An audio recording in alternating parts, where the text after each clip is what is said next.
دیکھا جائے تو ٹورزم وہ تو بالکل ادھر کچھ بھی نہیں ہے ٹورزم. آپ روڈوں کے حال دیکھ لیں, سوائے آپ کی جو KKH ہے یا آپ کی مین روڈ ہے جو بن گئی ہے, باقی خستہ حالی کا شکار ہیں. خستہ حالی تو چھوٹا لفظ ہے. میں تو سمجھتا ہوں کہ ایسا لگتا ہے جیسے کسی پہاڑ کے اوپر چڑھ رہے ہوں, اور شہر کے اندر ایون یہاں پر نیٹ کا کیا حالت ہے, انٹرنیٹ کی.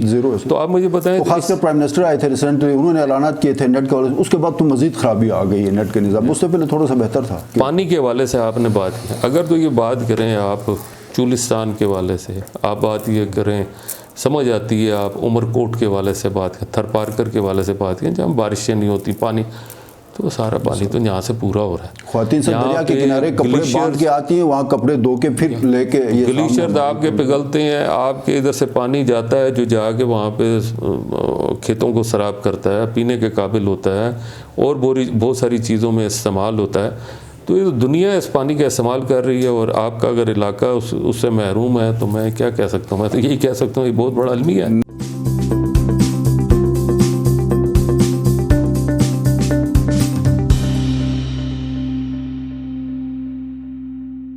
بسم اللہ الرحمن الرحیم. ناظرین السلام علیکم. آپ دیکھ رہے ہیں IMN پہ پروگرام ٹاکرا, اور میں ہوں آپ کا میزبان ایمان شاہ. آج ہمارے ساتھ بہت ہی خصوصی مہمان تشریف لائے ہیں اسلام آباد سے, سینیٹر طلحہ محمود صاحب. طلحہ محمود صاحب جو ہے جو سینٹ کی جو اسٹینڈنگ کمیٹی برائے کیبنٹ سیکریٹریٹ اور اسٹیبلشمنٹ کے چیئرمین ہیں, اور گلگت بلتستان کے معاملات میں خصوصی دلچسپی رکھتے ہیں. سر آپ کو خوش آمدید کہتے ہیں. گلگت بلتستان کو آئینی عبوری صوبہ بنانے کے حوالے سے بہت بڑی خبریں آ رہی ہیں. سر آپ کے پاس کیا اطلاعات ہیں؟ چونکہ گلگت بلتستان کی سیاستدان تو ہمارے پاس بولتے رہتے ہیں, لیکن آپ اسلام آباد سے آئے ہیں, پاکستان کی سیاست میں آپ کا اہم کردار ہے. اب تک کی کیا اطلاعات ہیں؟ جی بسم اللہ الرحمن الرحیم. دیکھیے جو بھی نیا الیکشن ہوا ہے گلگت بلتستان کے اندر, اس میں سٹنگ گورنمنٹ نے, جو فیڈرل گورنمنٹ ہے پاکستان کی, اس نے ایک وعدہ کیا تھا کہ گلگت کو جو ہے وہ ایک اتھارٹی دی جائے گی, اور اس کو پریزنٹیشن دی جائے گی سینٹ میں بھی, نیشنل اسمبلی میں بھی, پروونشل اسمبلی میں بھی, جب وہ اس کو صوبہ ڈکلیئر کرتے ہیں. صحیح, ابھی بھی برائے نام صوبہ تو ڈکلیئرڈ ہے, لیکن اس کے جو پیرامیٹرز ہیں وہ پورے نہیں ہیں, اور اس کی وجوہات ہیں جیسے سب کو پتہ ہے کہ اس وقت جو حالات ہیں, جو انڈیا اور پاکستان کے جو معاملات ہیں, اس میں یہ ایک بہت بڑا ایشو ہے. لیکن میں سمجھتا ہوں کہ 73 سال گزر گئے ہیں, اور 73 سال گزرنے کے بعد بھی ابھی تک ہم کسی نتیجے پہ نہیں پہنچے. تو ہمیں اس کو وائنڈ اپ کرنا چاہیے اب کسی انداز کے اندر, جس میں ہمارے جو پاپولیشن ہے وہ آج سے, جب یہ سچویشن شروع ہوئی تھی اس وقت میں اور اب میں بہت فرق پڑ چکا ہے. پہلے شاید پاپولیشن اتنی نہیں تھی, بہت ہی نامینل تھی, لیکن اب جس طرح پورے پاکستان کے اندر ایک ہمارا جو پاپولیشن ہے اس میں بہت زیادہ اضافہ ہوا. پاکستان جب بنا تھا اس وقت تقریباً ایسٹ ویسٹ پاکستان کے حوالے سے اس کی 2.5 کروڑ کے قریب پاپولیشن تھی, لیکن جو بھی 2017 کا سینسس آیا ہے اس سینسس کے اندر یہ اباؤٹ 220 ملین ہے, تقریباً 22 کروڑ کے لگ بھگ بتا رہے ہیں, جبکہ اس میں یہی اظہار کیا جا رہا ہے کہ شاید یہ بھی ریشو کم ہے پاپولیشن کی, اس سے زیادہ ہے شاید.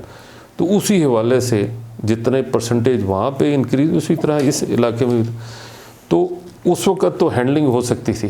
اب اتنی پاپولیشن کے ساتھ ہینڈلنگ جو ہے وہ بہت مشکل ہوگا. اس لیے گورنمنٹ کو اس کے حوالے سے کوئی نہ کوئی پالیسی یا کوئی نہ کوئی سلسلہ بنا کے اس کو لائن اپ کرنے کی ضرورت ہے, تاکہ یہاں کے لوگ جو ہیں ان کے ذہنوں کے اندر احساس سے محرومی یا اس طرح کی کوئی سچویشن جو ہے جو ڈیولپ ہوئی ہے وہ ختم ہو جائے. اس میں ذرا یہ جمعیت علماء اسلام سے چونکہ آپ کا تعلق ہے, تو اس حوالے سے جمعیت علماء اسلام کا سر گلگت بلتستان کے آئینی معاملات کے اوپر, ظاہر پاکستان کی 5ویں بڑی پارٹی ہے, اور پاکستان کی پالیٹکس میں جمعیت علماء اسلام کا ایک بہت بڑا کردار ہے. تو گلگت بلتستان کی آئینی حیثیت اتنا آسان کام بھی نہیں ہے. مسئلہ کشمیر کے تناظر میں وہ سارے جتنے بھی معاملات ہیں، تو اس حوالے سے جمعیت علماء اسلام کا سر اس کے اوپر کیا اسٹانس ہے؟ تو بس علماء اسلام ہمیشہ پبلک کے ساتھ رہی ہے، پبلک کے حوالے سے بات کرتی رہی ہے، اور پبلک کے حوالے سے ہی وہ بات کرتی ہے، اور پبلک کی جو خواہشات ہیں اس کے عین مطابق ان کے بھی ذہن ہے کہ اسی انداز کے اندر جو ہمارے اس علاقے کی جو پبلک ہے اس کی امنگوں کے مطابق جو ہے وہ فیصلے کیے جائیں اور ان کو آن بورڈ کیا جائے، ان کو اس میں سے نکالا نہ جائے۔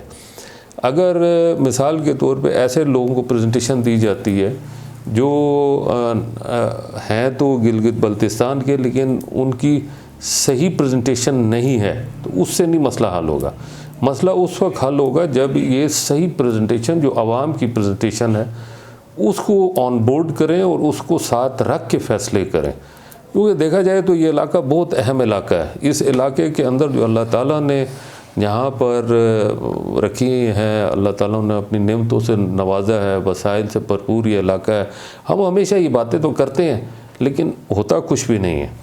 دیکھا جائے تو ٹورزم وہ تو بالکل ادھر کچھ بھی نہیں ہے ٹورزم۔ آپ روڈوں کے حال دیکھ لیں، سوائے آپ کی جو KKH ہے یا آپ کی مین روڈ ہے جو بن گئی ہے، باقی خستہ حالی کا شکار ہیں۔ خستہ حالی تو چھوٹا لفظ ہے، میں تو سمجھتا ہوں کہ ایسا لگتا ہے جیسے کسی پہاڑ کے اوپر چڑھ رہے ہوں، اور شہر کے اندر وہ جو حالات گلگت سر کیپٹل ہے ہمارا، میں گلگت شہر کی بات کر رہا ہوں۔ آپ یہ دریا کے ساتھ والی روڈ دیکھ لیں، وہاں پر آپ گاڑی جو ہے 15-20 کلومیٹر سے زیادہ نہیں اور چلا ماشاءاللہ سکتے۔ کاغذوں میں آپ دیکھیں گے تو پچھلے 8-10 سالوں میں اربوں روپے جو ہے نا سڑکوں کی مرمت تعمیر ان پہ لگائے گئے ہیں کاغذوں میں۔ اس میں بہت سارے پروجیکٹس جو ہیں وہ آتے رہے۔ میں چونکہ منسٹری آف فائنانس کی کمیٹی اسٹینڈنگ کمیٹی کا بھی ہمیشہ ممبر ہوں تقریباً عرصہ 15 سال سے، تو میں نے ہمیشہ جب بھی بجٹ ایکسرسائز ہوتی ہے اور اس میں ایک کانسٹیٹیوشن ریکوائرمنٹ ہے کہ ان کو ریکمنڈیشن کی ریکوائرمنٹ ہے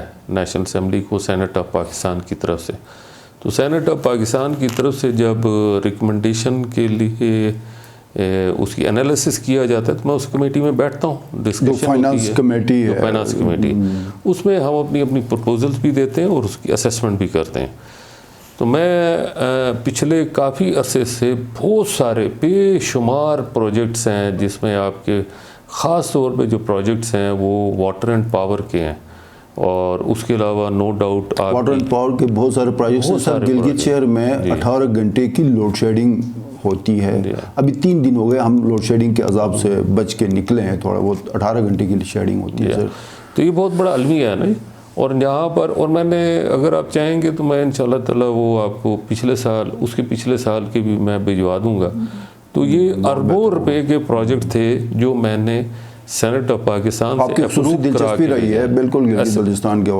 کرا کے بھیجے ہیں۔ ایسا نہیں ہے کہ وہ آئے اور چلے گئے، نہیں، باقاعدہ ریکمنڈیشن نہ صرف کمیٹی کی طرف سے ریکمنڈیشن ہوئی بلکہ پہلے میں نے سینٹ اسٹینڈنگ کمیٹی سے ریکمینڈ کرایا، اس کے بعد پھر سینٹ آف پاکستان میں جب اس کی رائے شماری ہوئی ہے ادھر سے بھی میں نے کلیئر، لیکن اس کے بعد جب یہ جاتا ہے منسٹری آف فائنانس میں اور اس کے بعد نیشنل اسمبلی میں، تو نیشنل اسمبلی کے اندر جو ہے وہ ان پہ ڈیپینڈ کرتا ہے کہ وہ اس پرپوزل کو مانے یا نہ مانے۔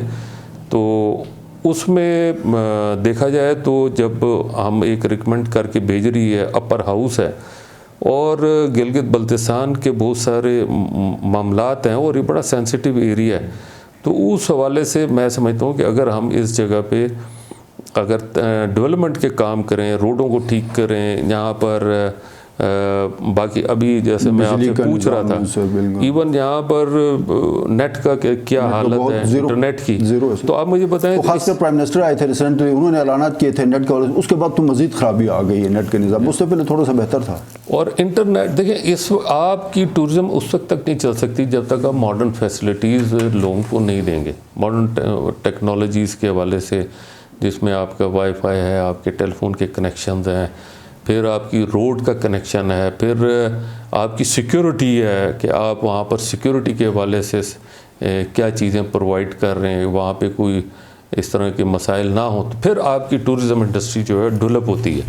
اور یہ چیزیں ڈیولپ کرنا جو ہے وہ گورنمنٹ کا کام ہوتا ہے، یہ لوکل لوگوں کا یا پرائیویٹ لوگوں کا کام نہیں ہے. تو گورنمنٹ اگر انٹرسٹ لے تو ہو سکتا ہے. اب گورنمنٹ اگر اس کی پرائرٹیز اگر کچھ اور ہوں اور تو پھر ظاہری بات ہے کہ اسی طرح ہوگا جیسے ابھی ذکر ہو رہا ہے. روڈیں بھی ٹوٹی ہوئی ہیں, یہاں پہ نیٹ کی بھی پرابلم ہے, بجلی کا ایشو ہے, بجلی کا آپ کہہ رہے پانی ہیں کا ایشو ہے سر, پانی نہیں مل رہا پینے کے لیے. اب آپ خود سوچیں, خواتین سڑکوں پہ نکل رہی ہیں. آپ مجھے بتائیے کہ پانی کے حوالے سے آپ نے بات کی, اگر تو یہ بات کریں آپ چولستان کے حوالے سے, آپ بات یہ کریں سمجھ آتی ہے, آپ عمر کوٹ کے حوالے سے بات کریں, تھر پارکر کے حوالے سے بات کریں جہاں بارشیں نہیں ہوتی, پانی تو سارا پانی تو یہاں سے پورا ہو رہا ہے. خواتین سے دریا کے کنارے کپڑے باندھ کے آتی ہیں, وہاں کپڑے دھو کے پھر لے کے گلیشیئر آپ کے پگھلتے ہیں, آپ کے ادھر سے پانی جاتا ہے جو جا کے وہاں پہ کھیتوں کو سراب کرتا ہے, پینے کے قابل ہوتا ہے اور بہت ساری چیزوں میں استعمال ہوتا ہے. تو یہ دنیا اس پانی کا استعمال کر رہی ہے اور آپ کا اگر علاقہ اس سے محروم ہے تو میں کیا کہہ سکتا ہوں. میں تو یہی کہہ سکتا ہوں یہ بہت بڑا المیہ ہے. نہیں انشاءاللہ آپ